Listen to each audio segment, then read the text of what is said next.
Nuestra escritura de hoy la encontramos en el libro de Mateo, Evangelio de Mateo, capítulo 3, versículos del 1 al 12. Y nos dice así la palabra de Dios para el pueblo de Dios, la palabra de sabiduría para el pueblo sabio. Mateo 3, del 1 al 12. Y dice, en aquellos días Juan el Bautista se presentó predicando en el desierto de Judea. Y decía, arrepiéntanse, porque el reino de los cielos se ha acercado. Este es aquel de quien el profeta Isaías dijo, una voz que clama en el desierto, preparar el camino del Señor, enderezar sus veredas, enderezar sus sendas. Juan usaba un vestido de pelo de camello, llevaba un cinto de cuero alrededor de la cintura y se alimentaba de langostas y miel silvestre, al cual a él acudían la gente de Jerusalén y de toda Judea y de toda la provincia cercana del río Jordán. Y ahí en el Jordán la gente confesaba sus pecados y Juan los bautizaba. Y cuando él vio que muchos de los fariseos y de los saduceos venían a su bautismo, les decía, generación de víboras, ¿quién les enseñó a huir de la ira venidera? Produzcan frutos dignos de arrepentimiento. Y no crean que pueden decir, tenemos a Abraham por padre, porque yo les digo que aún de esas piedras Dios puede levantar hijos de Abraham. El hacha ya está lista para derribar de raíz a los árboles. Por tanto, todo aquel que no dé buen fruto será cortado y echado en el fuego. A decir verdad, yo los bautizo en agua, en señal del arrepentimiento, pero el que viene después de mí, de quien no soy digno de llevar su calzado, es más poderoso que yo. Él los bautizará en Espíritu Santo y fuego. Ya tiene el bieldo en su mano, de modo que limpiará su era. Recogerá el trigo en el granero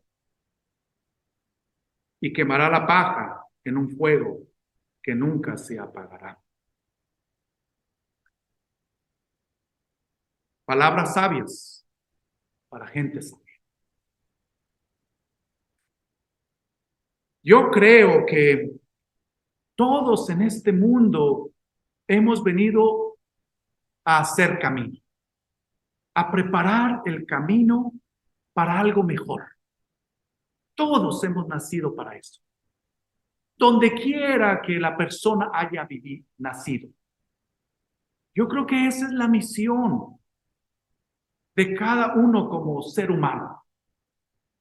Nacimos, crecemos, creando nuevos caminos, preparando nuevos caminos, haciendo puentes relacionales. Yo creo que para eso estamos aquí. Para abrir camino a nuestros hijos. Para abrir camino a la gente que anda buscando una profundidad espiritual. A eso nacimos, muchos de nosotros. Un padre para proteger a la familia, a la esposa. Una madre para proteger el hogar, al esposo. Los hijos para proteger a los padres y abrirles camino. Mi madre, que fue una madre de 16 hijos, yo hijo octavo, siempre me decía eso. Tú vas a ser mejor de lo que soy yo. Y vas a tener una educación que yo nunca tuve. Esas fueron las palabras de mi madre desde que yo tenía conocimiento. Y antes de morir ella me dice, ¿ves que lo lograste? ¿Por qué eso? Por eso yo luché. Me acuerdo de mi madre que éramos tantos, éramos 16, que mi madre quería la mejor educación del pueblo para nosotros. Y había escuela pública, una de las mejores escuelas públicas, que el licenciado Olivares Santana, Enrique Olivares Santana, uno de los que fue secretario de Gobernación de todo el país de México, él era de mi pueblo, estoy orgulloso de decirlo. Él fundó esa escuela, Benito Juárez, en mi pueblo, y ahí yo estuve mis primeros 3 años. Pero en el pueblo se sabía que la mejor educación venía del Colegio Guadalupe Victoria, de las monjas católicas. ¿Qué hizo mi madre? Fue y nos metió al colegio de monjas, a mí. Y todos decían, pero ¿cómo va a pagar, mamá? Dice, yo quiero la mejor educación para mi hijo. No sé cómo lo voy a lograr, pero él va a ir al colegio Guadalupe. Y al 4º año me metió al colegio Guadalupe y pagó la colegiatura por 3 años. Porque mi madre abrió camino, abrió vereda. Y hermanos, para eso estamos aquí, para abrir caminos. Y los caminos los hacemos caminando, no los hacemos ahí parados, caminando. Yo creo que el mejor ingeniero es el que va a un terreno y se imagina la construcción, no se la imagina en la oficina, él se va a donde se va a construir el edificio y me imagino que camina y se lo construye en su imaginación y se lo construye viendo el territorio. Los mejores caminos se construyen caminando. Yo creo que hemos venido a preparar el camino para Dios. Y yo creo que esa es nuestra mayor encomienda. Nuestra mayor encomienda. Nunca se me olvidará cuando mi madre, a pesar de que tenía 16 hijos, siempre iba al cuarto y nos decía, ya hicieron sus oraciones. Preparar el camino para Dios. No nos dé pena bendecir la comida en un lugar público. No nos dé pena encomendarnos a Dios. No nos dé pena decir voy a ir a la iglesia el domingo. Aunque todos estén de fiesta, usted dice yo voy a ir a la iglesia. Aunque todo se tenga que quedar a medias. Porque eso es preparar el camino para Dios en nuestras vidas y en el mundo que nos rodea. Estamos preparando el camino para que Jesús camine en él, para que Dios camine en él. Y yo creo que eso es uno de los errores que cometemos, de que no vemos a Dios porque no hemos preparado el camino. No hemos preparado el camino. Y nuestros caminos se van en todas las direcciones. Abraham preparó el camino para establecer el reino de Israel. Abraham. Pero ¿qué hizo Abraham? Dejó su tierra y su parentela y se fue a preparar el camino para que una nación poderosa naciera y que de ahí naciera el Salvador. Y ahora Abraham es considerado el padre de todas las naciones. ¡Qué bello! Preparó el camino para un pueblo, una nación entera. Preparó el camino para usted y para mí. Noé preparó el camino para los que querían entrar en esa arca y salvar una vez más a la humanidad. Y aunque todo lo hacían a un lado y todo lo tomaban por loco, porque en aquellos tiempos no había llovido. Y él preparando una arca en medio de la nada. Y en medio de su locura, él preparó un camino. Hermano, que nadie le llame loco porque está siguiendo sus sueños. Incluso si le llaman loco porque está viviendo sus sueños, gloria a Dios, porque esa es una señal de que está abriendo brecha, de que está abriendo camino. Noé estaba abriendo brecha, camino, porque él sabía que esa era su misión. Moisés, Isaías, Jacob, Josué, José y María abrieron camino. José y María prepararon todo para que el niño Jesús naciera y fuera protegido de todos y de todos. De todos, de todo y de todo. Y así vino Juan el Bautista a preparar el camino para Jesús. Estamos a punto de comenzar el Adviento. Que para los que no saben lo que es el Adviento, son los 4 domingos antes de Navidad. Y cada domingo tiene un nombre. Ahí está el domingo de paz, el domingo de amor, el domingo de gozo y el domingo de esperanza. Y en la iglesia norteamericana celebramos cada domingo con esos temas. Entonces, estamos ahorita en Navidad. ¿A quién le interesa hablar de Juan el Bautista?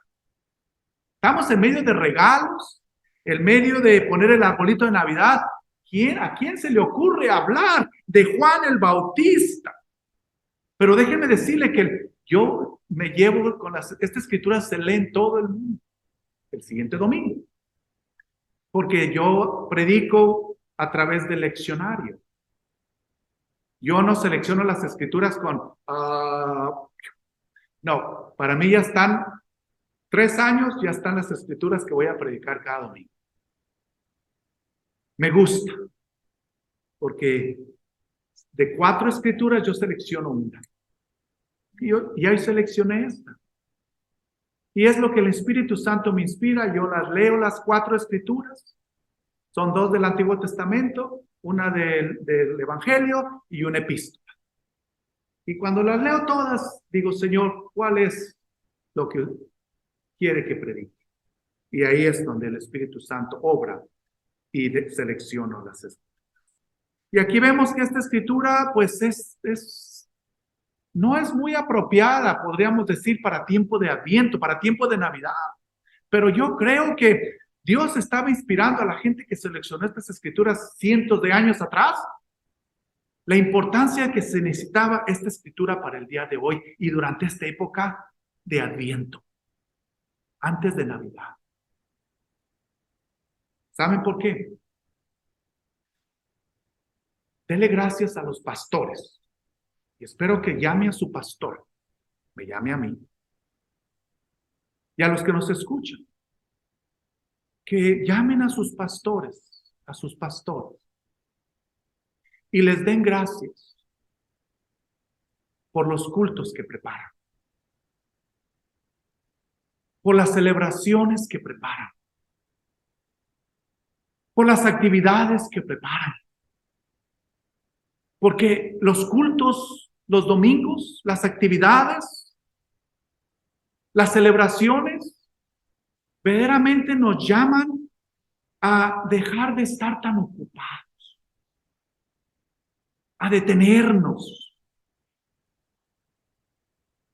Y yo creo que por eso debemos dar gracias a Dios por el culto dominical, de venir a la iglesia, de las actividades, porque verdaderamente nos separan del bullicio del mundo. ¿Qué otra cosa le va a sacar del mundo más que un culto de adoración? ¿Qué otra cosa le va a frenar así de repente? Un culto de la iglesia. Así es de que llame a su pastor y dele gracias. Felicítele. Porque estos cultos de adoración a Dios lo detienen, lo sacan del mundo. Y ese ser espiritual, el ser espiritual es de que podamos comprender que nos podemos desprender del mundo natural, del mundo físico y sentir la presencia de Dios. Eso es ser espiritual. Cuando una persona me dice, soy bien espiritual y veo que está hundido en el materialismo, digo, cuéntame otra de vaqueros.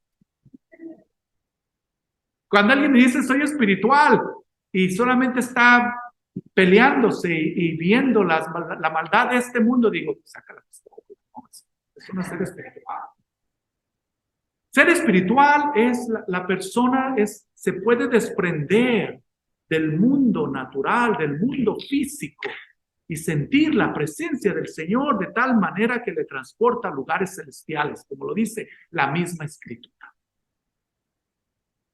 Hermanos, necesitamos esta escritura de Juan el Bautista. Hoy necesitamos a Juan el Bautista que se aparezca en medio de nosotros y nos diga: generación de víboras, en medio de los regalos y del árbol de Navidad y del niño Jesús. Necesitamos a ese Juan el Bautista. Nos ponemos muy ocupados, más de lo que ya estamos en estas épocas navideñas, en estas épocas de Thanksgiving, de acción de gracias. En estas épocas de Adviento y de Navidad nos hacemos muy materialistas, más de lo que ya somos. En estas épocas navideñas hay mucha distracción, más de lo que ya estamos distraídos. Y es por eso que necesitamos un Juan de Bautista vestido de ropa de camello, comiendo langostas. Estaba él comiendo miel y langostas. Necesitamos a ese Juan el Bautista. Necesitamos que se aparezca en medio nuestro, especialmente en estos momentos turbulentos de violencia. Pues se aparece Juan el Bautista y se aparece en un lugar no muy común. Fíjese dónde se aparece. Se aparece Juan el Bautista en el desierto. ¿Cuántos no estamos viviendo en el desierto ahorita mismo espiritualmente? Oh, déjeme decirle, muchos estamos cacheteando la banqueta espiritualmente. Y nuestra alma está tan árida que necesitamos un Juan Bautista que se aparezca en medio de esas tierras áridas de nuestra vida. Se aparece en el desierto. No en el templo, como lo hacían todos los profetas anteriores. No en las plazas, como lo hacían los profetas. Se aparece en el desierto. Ahora nos preguntamos por qué se aparece en el desierto. Bueno, hay veces que Dios se aparece en los lugares menos indicados. A veces que Dios se aparece en el lugar que menos esperamos. Y nos saca de nuestra zona de confort.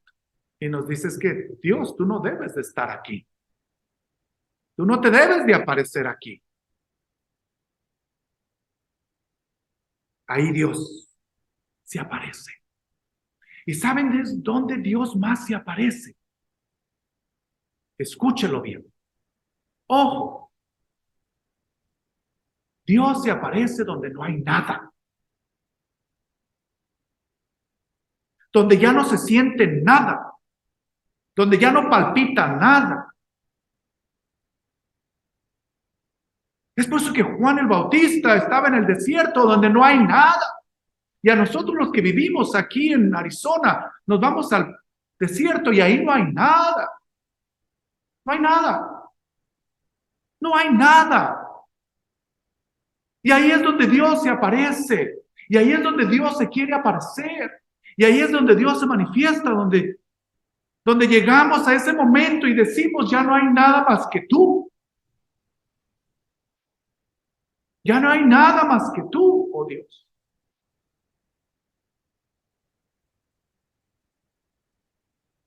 Ahí está Juan el Bautista.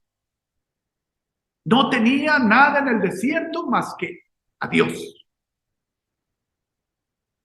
Y es por eso que estaba en el desierto. Es por eso que vivía en el desierto. Es por eso que predicaba en el desierto. Para poderles gritar a todos, bola de víboras venenosas. Porque él sabía lo que era vivir sin nada con Dios. Estaba predicando con los hechos, no solamente con las palabras.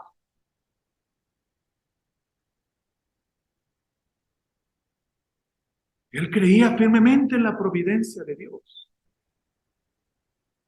Y es tan difícil creer en la providencia de Dios cuando nuestros bolsillos están llenos de dinero. cuando tenemos un techo arriba de nuestra cabeza, cuando abrimos el refrigerador y está lleno de comida. Es bien fácil. Ni pensamos en la providencia de Dios. En medio de los regalos, el árbol de la Navidad y el niñito Jesús. Es tan difícil pensar en la providencia de Dios. Y luego se aparece Juan el Bautista y nos dice, bola de víboras. Qué interesante. Juan el Bautista sabía que Dios era el único que provee. Que de aquí salgamos con eso en nuestro corazón. Que todos los que estamos aquí hayamos experimentado el Juan Bautista en nuestro espíritu. Y de aquí salgamos diciendo, Dios, tú eres el que provee. Tú eres el que das. Tú eres el que sostienes. Tú eres el que nos cuidas. Pero muy interesante, no tan solo eso. La Escritura pone mucho hincapié en su vestimenta, si ustedes se fijan. Mucho hincapié en su vestimenta. Y lo describe muy bien. Dice, él usaba un vestido de pelo de camello, llevaba un cinto de cuero alrededor de la cintura, se alimentaba de langostas y miel silvestre. Pone hincapié. Nos debemos de preguntar por qué la Escritura se dejó sentir en por qué él se vestía así. A Jesús nunca describió cómo se vestía Jesús. Se fijan, la Biblia no nos dice nada de cómo se vestía nadie, pero sí nos dice de cómo se vestía Juan el Bautista, de su vestimenta. Yo creo que nos dice aquí, nos habla de su vestimenta, porque quería describir a un hombre que estaba lejos del mundo y cerca de Dios. Cuando estamos cerca de Dios no nos importa ni cómo el mundo nos ve, ni qué el mundo dice de nosotros, ni qué traemos puesto, ni qué no traemos puesto. Yo creo que por eso habló mucho de la vestimenta de Juan el Bautista, porque era un hombre cerca de Dios y alejado del mundo. Yo creo que nos habla de su vestimenta porque nos quería dar el mensaje que este hombre estaba bien, y bien, y bien, y bien, loco, tostado, bien loco. Si ustedes se fijan, aquí en Phoenix tenemos muchos hombres, mucha gente de la calle.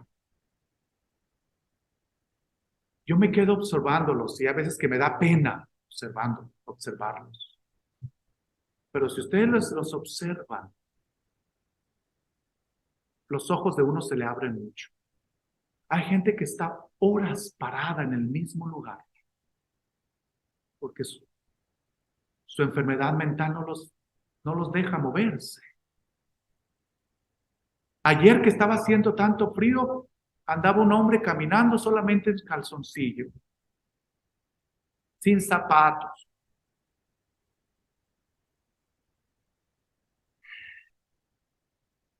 La Escritura nos habla claramente de que nosotros estamos locos, en locura por Dios. Me pregunto cuántas locuras usted ha hecho en el nombre del Reino.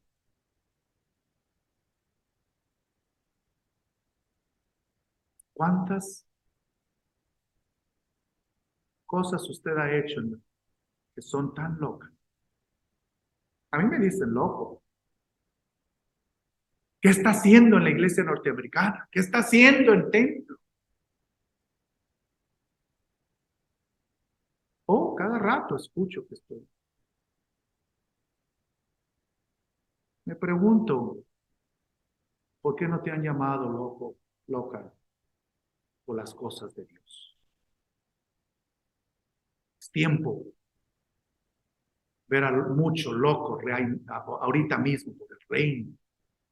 por el reino que es un reino de paz, de amor, de perdón, de reconciliación. Es tiempo de que nos vean nuestra locura. Es tiempo de que vean nuestra transformación, nuestra entrega, nuestro sacrificio.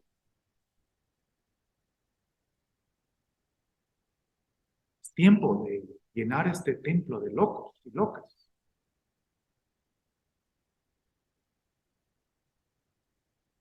Es tiempo de marcar la diferencia. Que eso, por eso pone mucho hincapié en la vestimenta.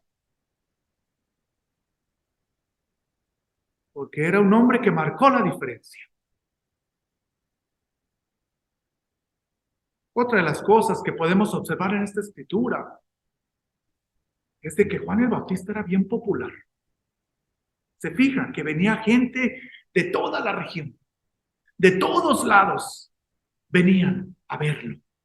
Pero no tan solo gente de toda la región y de todos lados, venían fariseos y saduceos, que él se juntaban ahí a escucharlo predicar.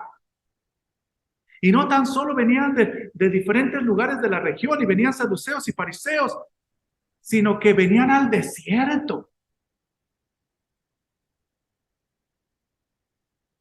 ¿Se imaginan? Si yo les dijera ahorita vamos a ir al desierto y vamos a tener un culto de 5 horas de pastor, pues ahí va a estar usted solo.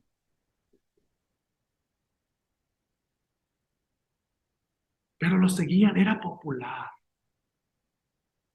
Hermano, yo me pregunto, y espero que en esta semana de acción de gracias, pregúntese qué tan popular es. Y le digo esto del corazón. ¿Qué tan populares somos? ¿Qué dirá la gente cuando escuchan de nosotros? Cuando hablan de nosotros.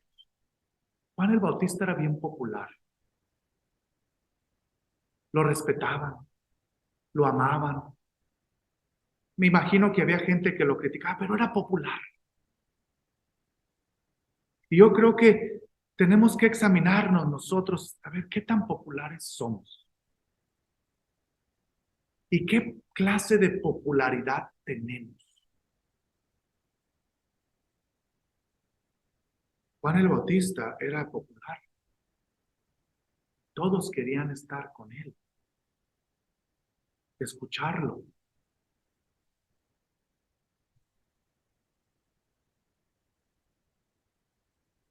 Pero todavía podemos ir un poquito más profundo en esta escritura. Yo me pregunto, ¿por qué se enojó este hombre? ¿Por qué estaba tan enojado? ¿Qué le picó? ¿Se imagina? Él se puso a decir, generación de víboras. Óigame, Juan el Bautista, te vinieron a escuchar, vinieron caminando de todas las regiones, te medio al desierto, tienen hambre, no hay un Burger King cerca, ¿cómo? Y luego mira cómo los tratas. Y muchos teólogos se hacen esa pregunta, ¿por qué se enojó tanto este hombre? ¿Por qué?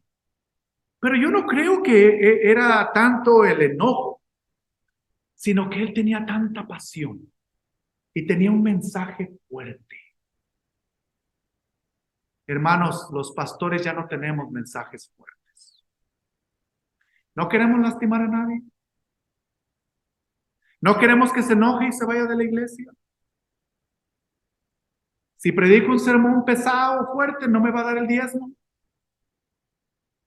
Me voy a quedar solito. Ya no queremos escuchar mensajes fuertes. Ahora, mensajes fuertes es no que lo voy a enviar al infierno. Eso no es ningún mensaje fuerte. Esa es manipulación.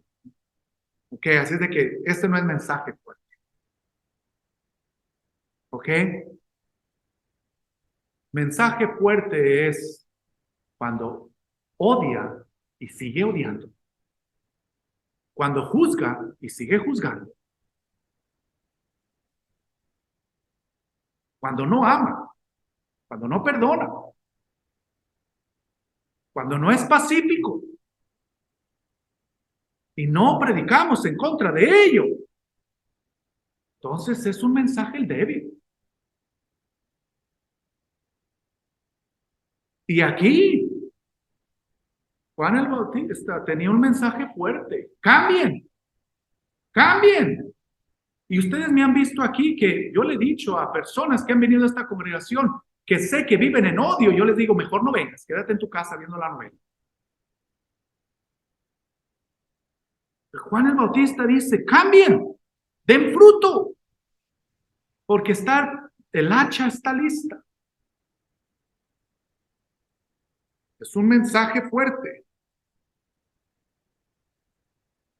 Un mensaje que no da cabida a las malas acciones. Cambia, impacta. Y ese era el mensaje de Juan el Bautista. Esa era su voz, que clamaba en el desierto, una voz que decía, preparen el camino del Señor, enderecen sus veredas. Un mensaje que impacta. Hermanos, los mensajes que impactan son los mensajes que cuando uno viene al templo, ya no sale igual. Y esos deben ser los mensajes que debemos estar recibiendo cada domingo.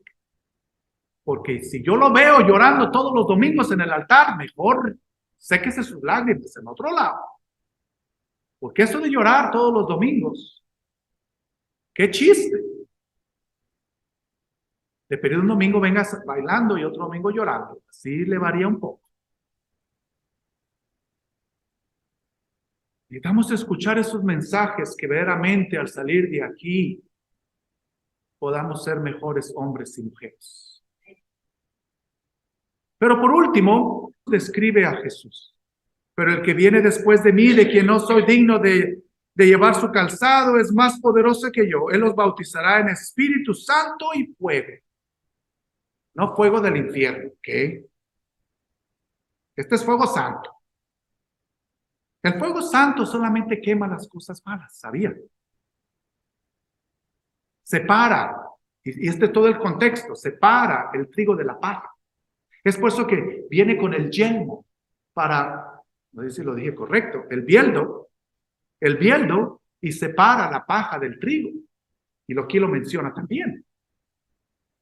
O sea, lo que hace Jesús en nuestras vidas no es que nos separa para ser santos en un pedestal, ni para yo ser mejor que nadie.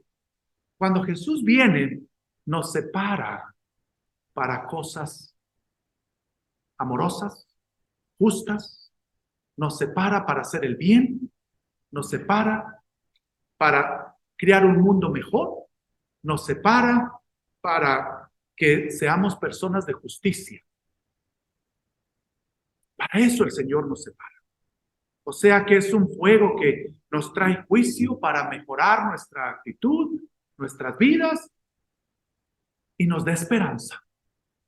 Eso es para, como describe Juan el Bautista a Jesús.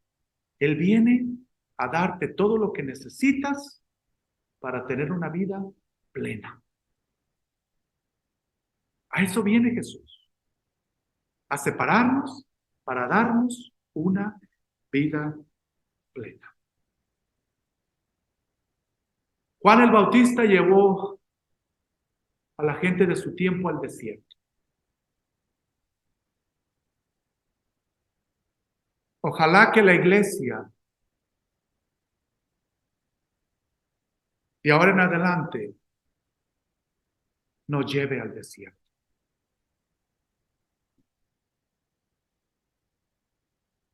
Ojalá. Ojalá que la iglesia nos lleve al desierto en donde solamente experimentemos la presencia de Dios, la benevolencia de Dios, donde solamente experimentemos cómo Dios nos cuida, nos protege y nos suple. Que nos lleve la iglesia a ese desierto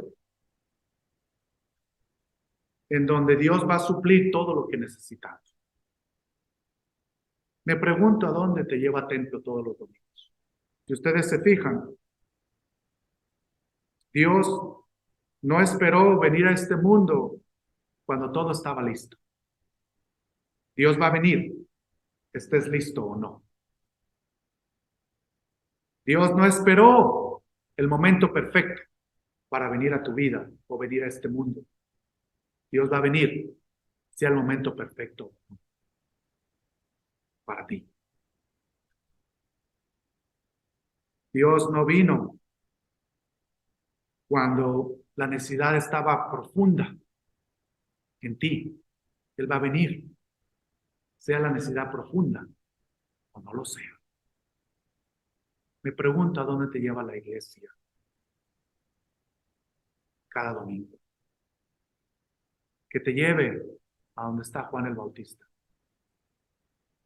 Y que ese Juan el Bautista te lleve a donde está Jesús, bautizando con el Espíritu Santo y con su fuego.